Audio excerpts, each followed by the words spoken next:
श्रीगुरुभ्यो नमः। हरिः ओम। श्रुतिस्मृतिपुराणानामालयं नमामि भगवत्पादशङ्करम्। ओम नमो भगवते रमणाय। आज्यधारया स्रोतसा समम् सरलचिन्तनं विरलतः परम्। I finished it, but I forgot to give the meaning for the first line. Look at that. Sarala Chintanam means unbroken contemplation. You have to understand it like that. That doesn't mean 24/7 you will be doing the same thing. Not like that. Dirghakala Nairantarya. So unbroken for a long time, for continuously. So the contemplation should be like that. And an example is given. Ajyadharaya samam. The contemplation is similar to, or is same as, the flow of ghee. Ghee. Ajya is a clarified butter. Or you may say ghee. Some oily stuff which is a bit thick, more viscous than water. And so when you transfer this ghee or clarified butter or oil for that matter from one vessel to the other, and you pour the stream, that oil, the streak of oil or a stream of oil, it remains like an uninterrupted flow. It doesn't get interrupted. But suppose you pour water at that level, a small amount of water, it gets interrupted. But if you pour oil, it remains uninterrupted. So that is the idea, Ajya Dharaya. Also, the oil has a symbolism. It signifies sneha. Oil is sneha. In Sanskrit, sneha has a pun. Okay, it means love and also it means oil. Okay, sneha becomes sneha. So, therefore, the significance of that illustration is, of course, the point of uninterrupted contemplation is already there. That is how it is compared with that stream. And there is the beauty of love also associated. Dirghakala Nairantarya Satkara. That love. You do the meditation with love. So the contemplation with love. It should not be an enforced thing. Generally, we make it into an enforced practice like that. Sometimes people call it discipline. It is not discipline. Discipline means learning. Disciple, the one who learns. If you go to a university, the discipline of chemistry, the discipline of mathematics, like that the word is. So discipline is learning. Whereas self-imposing is a control. You want to control your mind, you want to the control mechanism it is. And therefore it leads to conflict. Therefore, you don't impose upon yourself. It should not be that you impose it upon yourself. For example, when you go for a walk, not young people should not go for walk. Walking is for oldies. For young people, jog, slow jogging. And if you can, running. But running may not be. Running you will be tired very quickly. Whereas jogging you can maintain for a long time. Chalo. So when you go for exercise, you should love to go for exercise. You cannot. It is not like dragging yourself for exercise. I see that people drag themselves because already pre-diabetic or diabetic, and now two problems, two self-impositions. Don't eat rice and sugar. That is what we want to eat. And then go for exercise. But we don't like to do exercise. So now what happens? You have to drag yourself. Should not be like that. You should love to go for exercise. So similarly, meditation is something that I love to do. I love solitude. You should not feel lonely. If you are feeling lonely, you are unfit for meditation. You love solitude.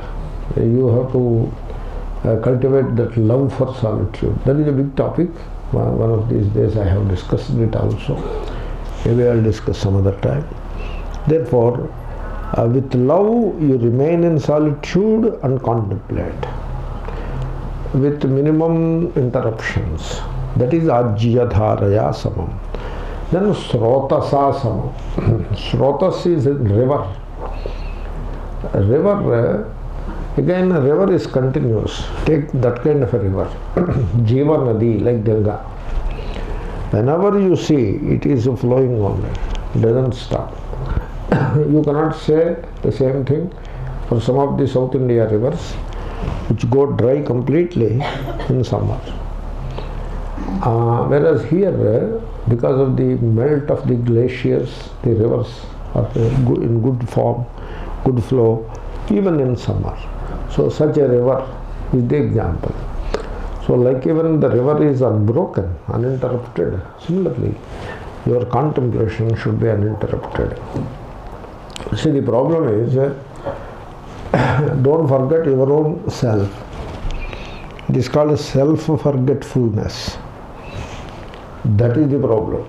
Self-forgetfulness is darkness. Tamas it is. Because forgetting is tamas, you know. Because what happens is, when you are absorbed in other things, like suppose you are a very ambitious person, so you will be absorbed in the things related to that ambition, career, money, this, that. You will be absorbed in those things. And the other things means they are all the non-self, you know, the non-self. When you are absorbed in the things of the world, the non-self, we forget the self. Like even when you are absorbed in the body is in welfare, keeping the body shining and beautiful, this and that. So when you are absorbed in that, so sit before the mirror and don't come out even after 30 minutes, still looking at the mirror and doing something with the hair or whatever. A man, a woman I can understand. So that kind of a thing, absorbed in the beauty of the body and then dress. So all these things, the body is also non-self, and so we get absorbed in the body, in the affairs of the body. Then mind, so we get absorbed in the emotions. People are very emotional. They tend to be very emotional. And suppose the guru also encourages the emotions, then now you have every justification to continue with emotions. Very unfortunate, you know. Emotionalism is useless. There is no value for emotion. Therefore, it unnecessarily creates a lot of distress. And therefore, you get absorbed in the emotionalism.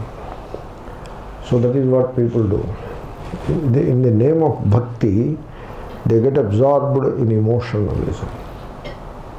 So shaking, body shakes, water flows out of eyes, and then hair stands on its ends, and then shouting this and that.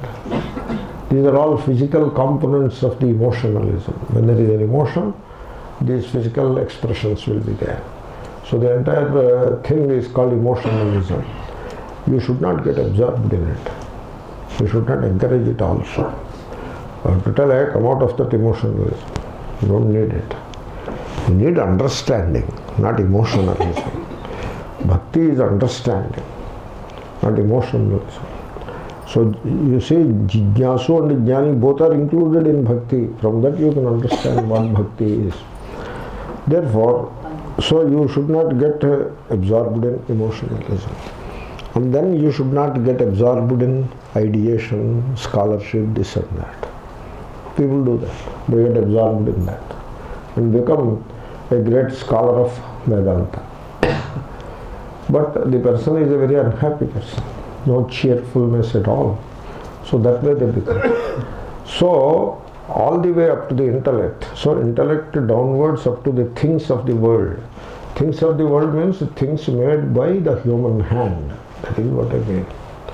So when you are absorbed in all these things, that is the non-self, that becomes that amounts to self-forgetfulness, and that is how it becomes an impediment to the meditation. Therefore you don't allow that to happen. That is the idea of that illustration, Srota Sa Samam. Then there is a significance in that illustration also. The river, it is pure. In India it is supposed to be pure, supposed to be. So Ganga is pure. What do you mean by Ganga is pure? Look at Ganga. It is not pure. Thank God it is pure, somewhat better now. The other day in Kumbha, they all found that the Ganga is more or less all right, clean. Whereas earlier Kumbha, so they say Kumbh and all the people come there, and large numbers, and they will all be taking bath in dirty waters. Now, you have to justify it in some form or the other. So you have to think about it. So taking that bath in dirty water, is that what rishis wanted us to do? So people have to think about it. We have to keep our rivers clean. Then only this example will have any meaning. So river is supposed to be pure. And therefore the purity, so love and the purity of thought. So they are all indicated by the illustration. That is how you continue the upasana. That verse is upasana verse. But then the illustrations can apply to the next verse also. In the case of ahangrahopasana also, the same spirit can be taken into account. Then the next verse. Bheda bhavanat sohamityasau bhavana bhida pavani mata. So this we can call ahangrahopasana or nirguna parabrahmopasana, whatever name you give to it. It is same as jnanam. What you call upasana becomes jnanam. Keep an element of division provisionally, because we are talking of Advaita. So keep an element of division provisionally, that becomes upasana. You remove that division, let it go, let it fall, then it becomes jnanam. Jnanam and upasana, they are like the two sides of a coin. Jnanam is upasana, upasana is jnana. So much so, the word jnana, if you read bhashyas, it can mean upasana, it can mean atmajnana. And then the word veda, ya evam veda, ya evam veda, like that we hear all the time. But veda, so veda is lat prathama purusha ekavachanam. So veda, veti, both are one and the same. So it means, it could be upasana, upaste it means. Or it could be jnana, jnanati. It can mean both. So the same word used for upasana as well as jnanam, because they are so close, so close. You see, Bhashyakara says in one place, a pure mind and Atma is Parabrahma. They are not so distinct. That's why the mind in Sattva is closest to Paramatma. That is how Bhashyakara presents it. The mind in Sattva. The mind in Rajas Tamas is away from Paramatma and into the samsara. It is there only. Take the mind and allow the Rajas and Tamas to get neutralized. Lose them, lose Rajas and Tamas.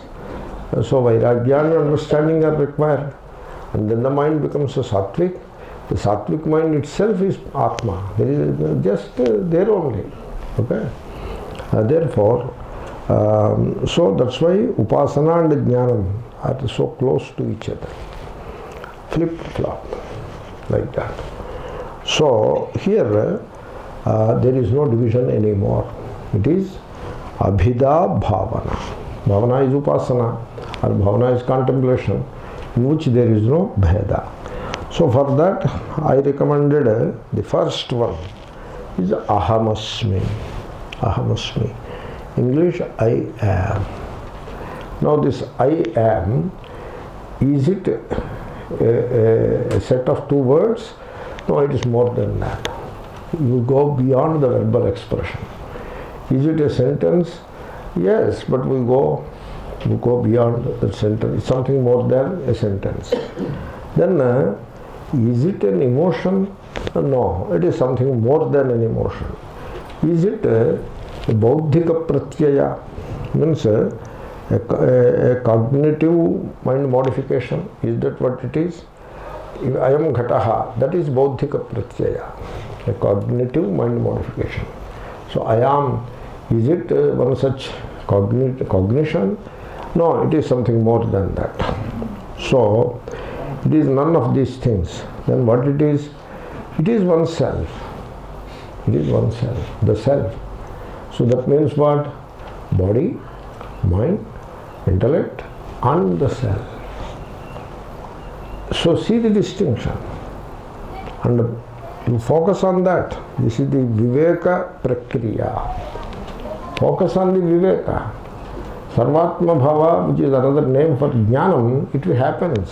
You don't invite it. It happens. Sun rises, sun comes by itself. So your focus must be on the Viveka. Therefore, you understand, here is the body, here is the mind, intellect, whatever, and here I am. So sthira sukham asanam.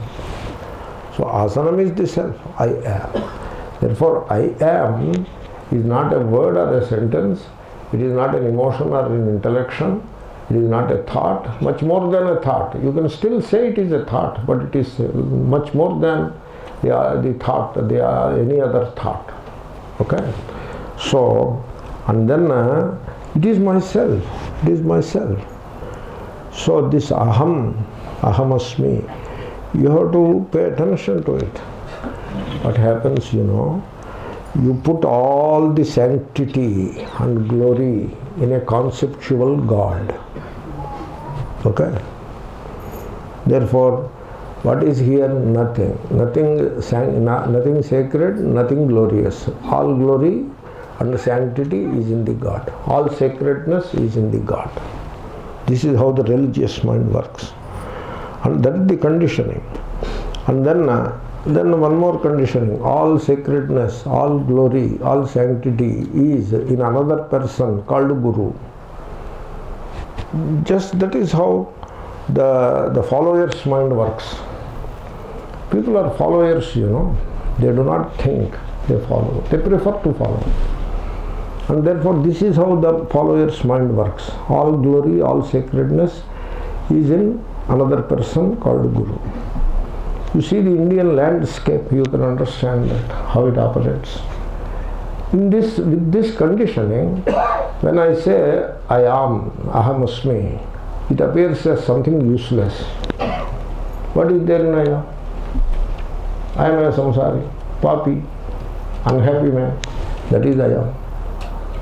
You see how it is happening?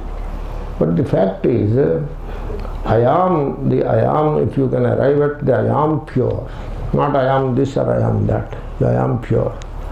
You learn to see all sacredness in that I am. What all sacredness you were conceptually applying to God or Guru, it is in that I am. Tasmai Shri Guru Murtaye Namaidam Shri Dakshinamurtaye. Dakshinamurti is in that I am, Guru Murti is in that I am. So, try to grasp the glory, the sacredness of I am. That is the reality. That's why I am not tired of drawing the attention of the students. You remember that Vakyam. Hridaya Kohara Madhye. Look at the cavity of the heart. Now, don't try to understand the significance of the words. Okay? Don't try to mislead those words. Just it is, Hridaya is the Upanishadic word it is. And Guha is the Upanishad. Guha is called Kuhara. Okay? And then inside that heart, what is there? Brahma alone is there. Brahma. So which Brahma? Satyam Jnanam Anantam Brahma. Is that Brahma is here? Yeah, that Brahma is here. Advayam Brahma. Kevalam Advayam Brahma. But then if Brahma is here, it must manifest or it must make its presence felt. It must, you know. You see, I went to a palace and stood outside and asked the god. Now the king is inside the palace, like that I asked. The god looked at me. What are you talking? If the king is inside the palace will be like this. It will be shining gloriously, not like half dark. So when the king is in the palace, that becomes known. It cannot be hidden. So if Brahma is in this heart, that Brahma cannot remain unknown or unrealized and like that. It cannot be. It is not possible. That Brahma must shine. That is Chaitanyam, you know. That is Brahma. That's why Bhati. It is shining. How? Saksha aham ahamiti. He aham ahamiti. Sakshad Atma Rupena Bhati. Sakshat mane, between Atma and Brahma, there is no separation. It is the Atma, the witnessing awareness. That is Brahma. Here, the witnessing awareness is there.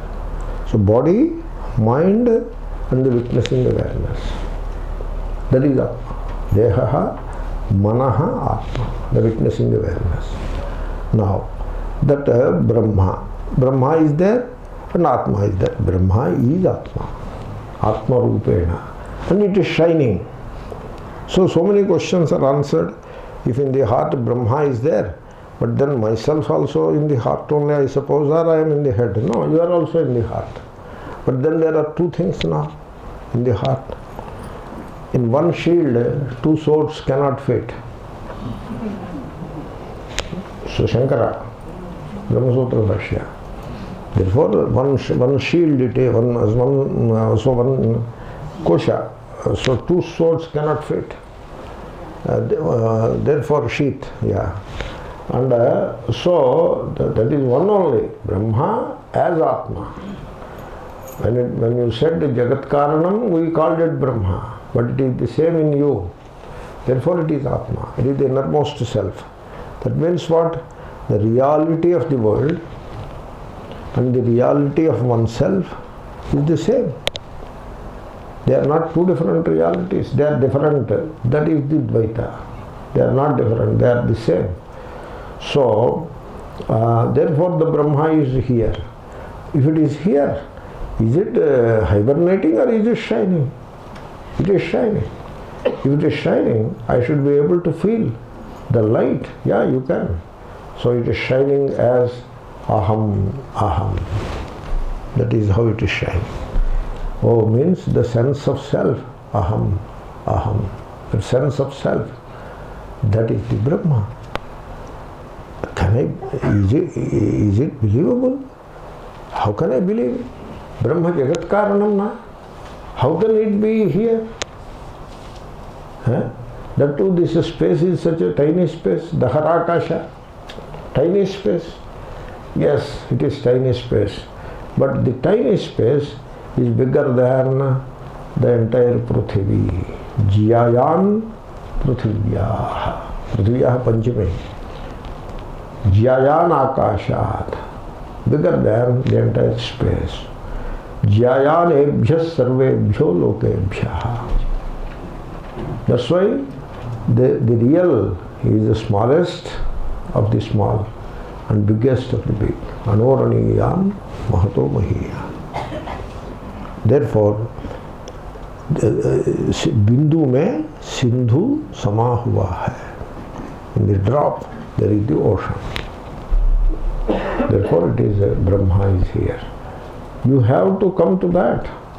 You cannot keep the Godhead permanently outside in some part, in some conceptual place, away from you. You have to discover the divinity or the Brahmanhood of yourself.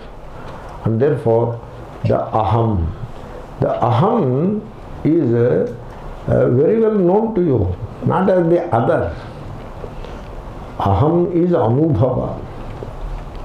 You see, Ghata is cognition, Bauddhika Pratyaya. Sadness or compassion, etc., they are emotions, the movement of mind, a particular state of mind. There is still distance. But when it comes to the sense of the self, that aham, it is myself, it is anubhava. Deha, manaha, buddhi, atma, which is anubhava. Deha, material thing. Manaha, thought process. Buddhi, intellection, process of intellection.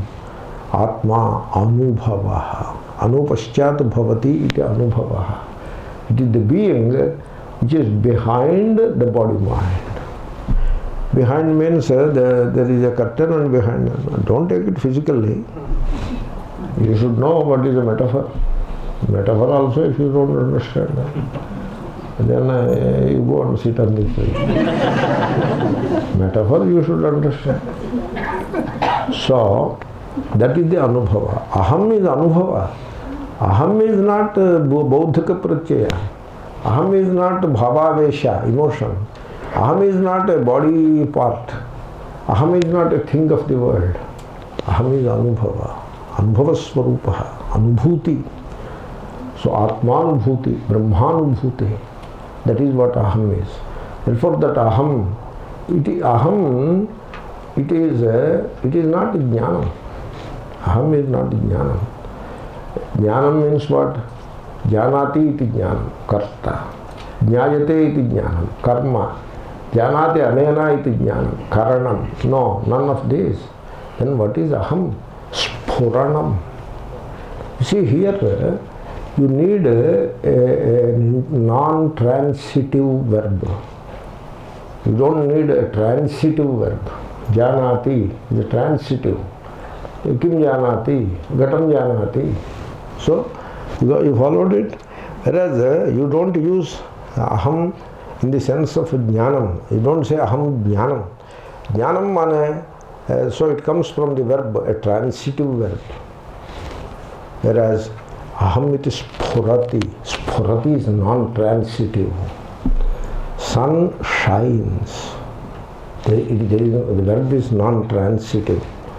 So, tasvai Shankara sphurantam sada. Yasyeva sphuranam sadatma. Non-transitive. It shines. So, aham ahamiti sakshad atma rupena bhati. That is the sphuranam. Aham sphuranam. That aham sphuranam. What is that? That is the window to the truth. Because Brahman alone is shining as aham. Therefore, you hold on to the aham. Okay? When you hold on to the aham, there are no thoughts now. All thoughts are gone. Now I become one with that aham. So there is alertness. So my swarupa is alertness. Savadhana swarupoham. So, and aham asmi. So in that state of meditation, so what happens is the mind completely resolves. You are fully alert and mind is totally silent. Therefore it is called Jagrat Sushupti. It is a kind of sleep, because in sleep there is no mind, but you are fully alert. In sleep there is no alertness. Alertness, Jagrat, no mind, Sushupti. That ahamasmi. You hold on to that ahamasmi. Why should you hold on to the ahamasmi? Ahamasmi is a sphuranam of Brahman. It is like the light is flooding into the room through the window. And then the light is The source of the light is not the window. Window is not the source of light. Source of light is the sun. But then window helps the light source, the light from the source, flood the room within. So that ahamasmi is the window to the Brahman. Hold on to the aham sphuranam. So in this way you contemplate ahamasmi. In this contemplation there is no division, there are no boundaries, there is no other, and there is a pure being shining as the knowing, in which there is no doing. Ahamasmi. This is abheda upasana. Okay, abheda bhavana. Then second, this I have done, I have explained, and just give a recap. Okay. Then a second kind of abheda upasana. You have to do abheda upasana. So, you see, suppose you are a grahastha. Then as grahasthas you have a certain situation. Therefore you may want to do Savana Brahma upasana, which is all right. But as sannyasi, it is all nirguna upasana only. What happened is, nowadays sannyasis are doing karma. This is the problem. The Vedic vision is not understood. One Mahatma told me, once there was a sadhu parishat meeting in Haridwar, and some sadhus, a kind of union, sadhu parishat means kya hota hai? Some union among sadhus. So everybody becomes a union. Earlier there was no union for purohits and sadhus.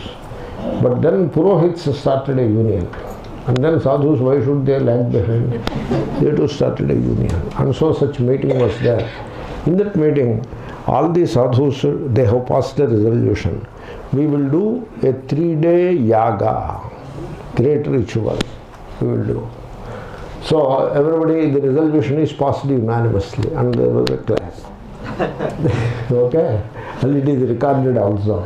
Then one sadhu was there. He raised his hand. And then, what is the matter with you? There's big Swamis are there. What do you want to say? He asked, who will do that yaga? Because a sannyasi cannot be karta, yajamana, he cannot be yajamana. Who will do that yaga? Then the people who are sitting on the dais, they started looking at each other. They did not think of it. Then another one person raised his hand. He said, my devotee and his wife, both are devotees to me. I can ask them to sit and do the yaga on behalf of the sadhu parishat. Then everybody clapped. Finally, that is what happened. The devotee and his wife, they agreed to sit there. You cannot move anywhere. You have to sit there. The yaga will be going on. The priests will be doing all kinds of homas and all that. So this Yajamana and Patni, they have to sit there 3 days. Some food restrictions also will be there. And they are ready for all that. And so at last, Amaya, the resolution has now some meaning. Because somebody... So sadhus, they are not meant for karma. So the sadhus should understand. They go to the Ganga there and they take vows. And in those vows, they are all recited in Sanskrit. And when I do that ritual, that thing, I explain in English. So one of those things is, I am giving up this, I am giving up that, I am giving up this, I am giving up that. The big list is there. And one of those is, Pujanam, I am giving up. It says. And you go stand there and say, oh God, I am giving up this dualistic worship. It doesn't even say dualistic worship. It says Pujanam as a karma. I am giving up. Because it is called karma sannyasa. Sannyasa is what? Sannyasa is what? Karma sannyasa. That is what it is. Sarva karma sannyasa purvaka atma jnana nishtha. That is what it is. Karma sannyasa. Sannyasa means not udyoga sannyasa or patni sannyasa or putra sannyasa, graha sannyasa. No. Not all that. They are all implications. Karma sannyasa. Karma chhod diya. That is what you say, looking at the rising sun and on the bank of Ganga. And then come 10 feet inside and start doing puja. I said, how can you do that? I objected. How can you do that? Just now what you said there. What are you doing? What are you planning to do? No, I want to do puja. No, don't do puja. Take a few flowers are there. You are not supposed to pluck the flowers also. Already the flowers are kept there. Take a few flowers and offer to the shrine. And do 3 times around. Already more than required. And then go to your room and take some rest. Whole night there was no sleep. Go and have some breakfast and take some rest. That is what I advise. I did not agree to elaborate puja. Now Pada puja, no Pada puja. क्या बात है? So, therefore, this dualistic mentality, which could be there, you have to come out of it, and you have to sit and contemplate upon that one without the second reality. That is what you are supposed to do, and for that one is aham. Therefore, I have digressed, but I am coming back. Therefore, that aham is the window to the truth. It is the window to the truth. So, if you want to see the sun, stand at the window, remove the drapes, clean the glass, window glass, and stand at the window. Do that with aham. Ahamasmi, ahamasmi. Do that. This is how the Abhedopasana has to be done. That is one. Then the second, Omkara. Fortunately, we have already done. The Omkara must be Dirgha. Dirgham Omkara Mucharya. Manorajyam Vijiyate. Something like that. By Vijayaranya Swami in Panchadashi. Fourth Bhaga. Some number. Therefore, you chant the Om, a long Om. Okay? So, you chant it like a bell curve. Means it starts, then it increases, maybe the frequency or the pitch, whatever you call it, it goes up, and then it comes down, and it resolves into the silence. That is the Omkara.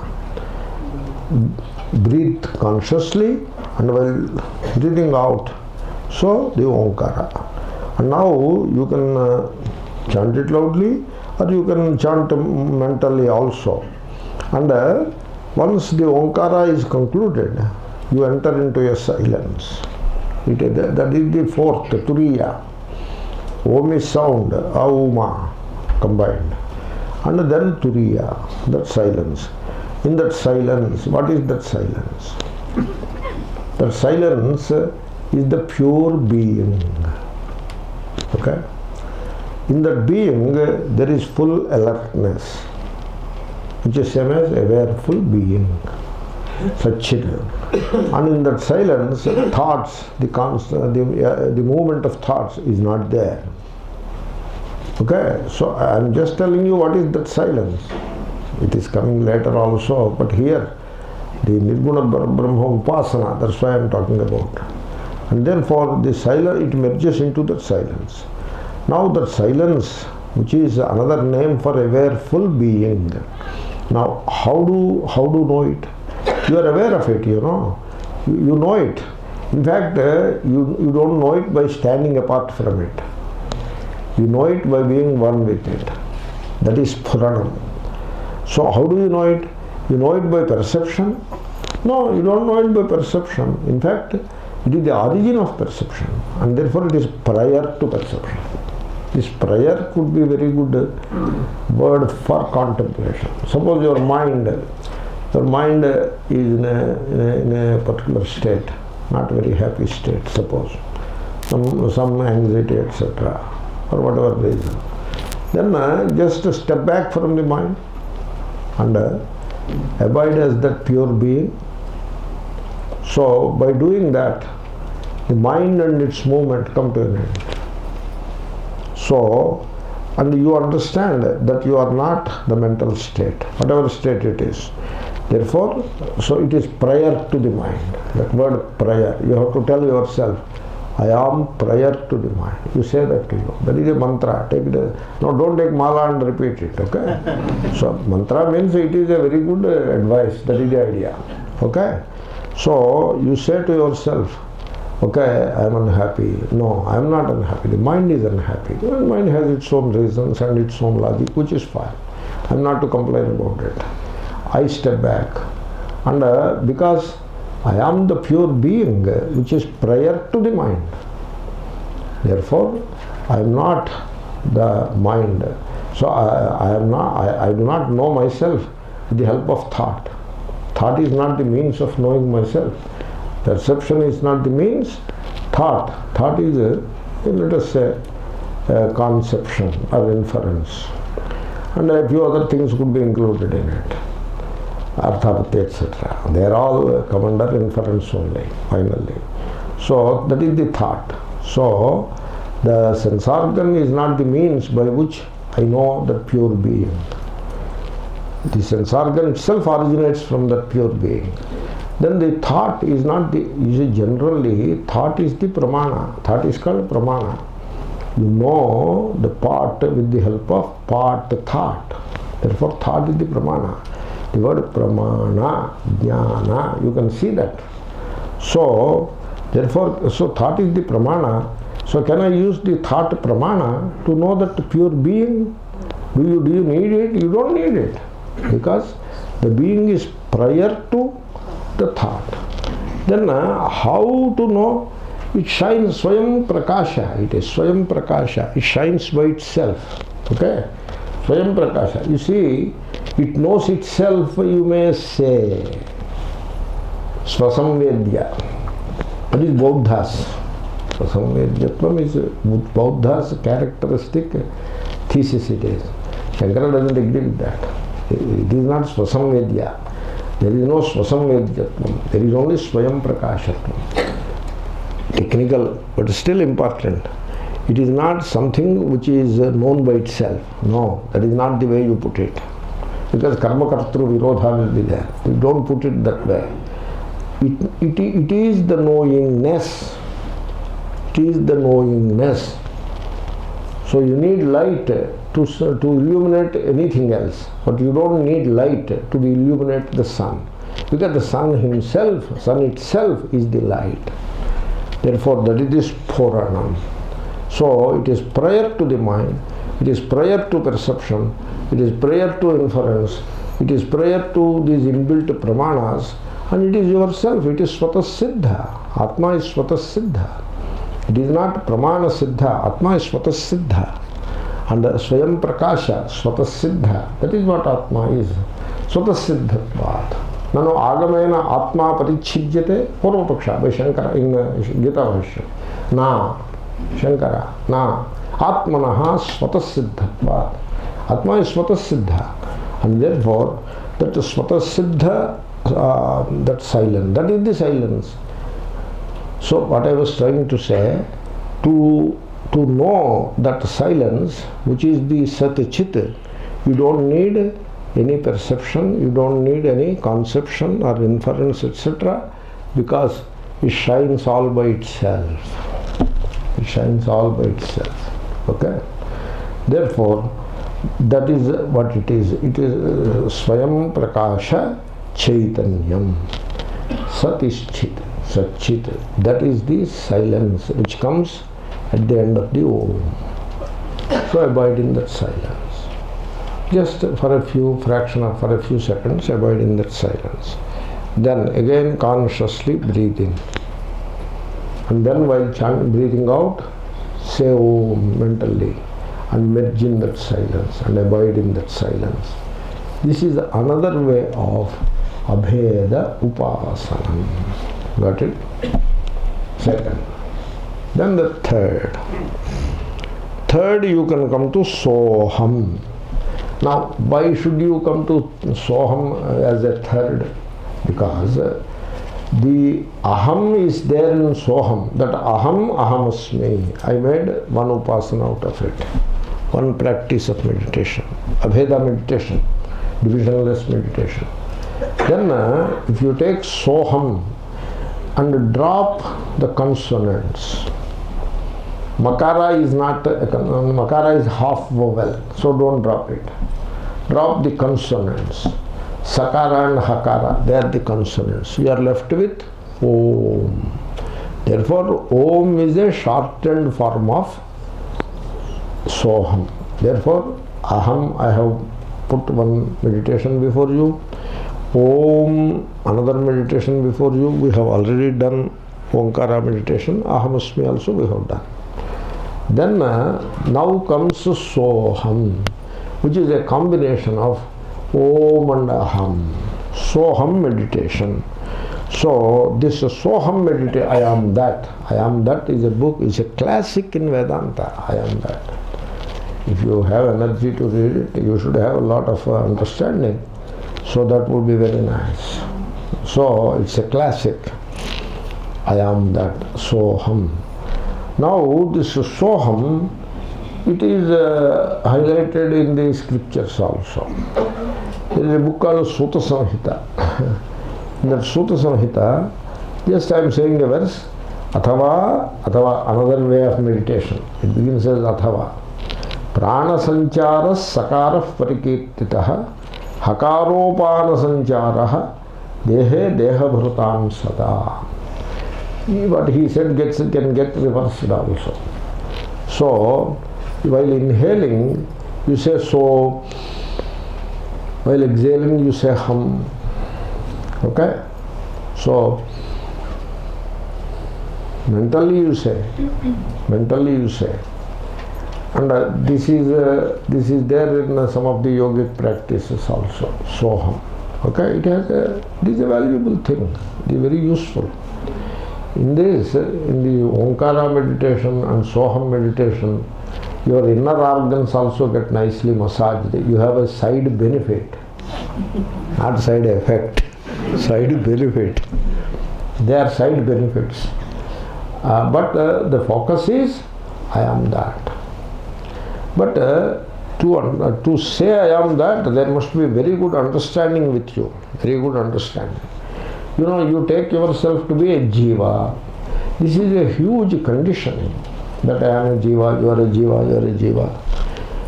What is jiva?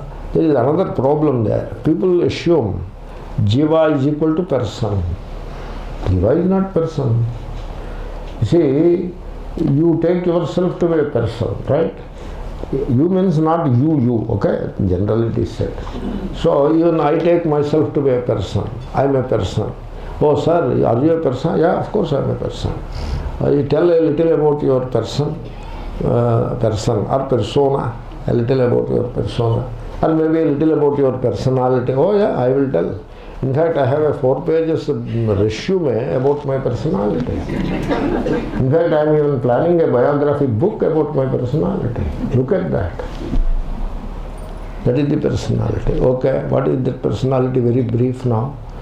So, I am Swami TV, an international Vedanta teacher.